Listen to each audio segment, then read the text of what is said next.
বাংলাদেশের সঙ্গে বিনিয়োগ ও পারস্পরিক সহযোগিতা বাড়াতে ভুটানের প্রধানমন্ত্রী শেরিং তোগবের ৩ দিনের সফরের দ্বিতীয় দিনটি কাটছে বেশ ব্যস্ততার সঙ্গে। রোববার দিনের শুরুতেই হোটেল ইন্টারকন্টিনেন্টালে এনসিপির আহ্বায়ক নাহিদ ইসলামের সঙ্গে সাক্ষাৎ করেন তিনি। এ সময় দেশের রাজনৈতিক পরিস্থিতি ও আগামী নির্বাচন নিয়ে আলোচনা করেন তারা।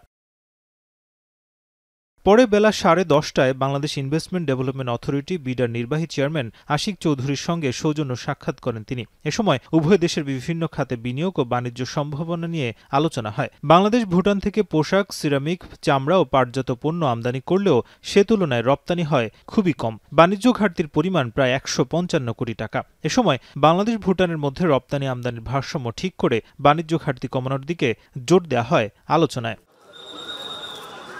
দুপুরে রাষ্ট্রপতি মোহাম্মদ শাহাবুদ্দিনের সঙ্গে সাক্ষাৎ করেন ভুটানের প্রধানমন্ত্রী শেরিং তোগবে। প্রায় ২০ মিনিটের আলোচনায় উঠে আসে বাংলাদেশ ভুটানের দ্বিপাক্ষিক সম্পর্কসহ নানা বিষয়।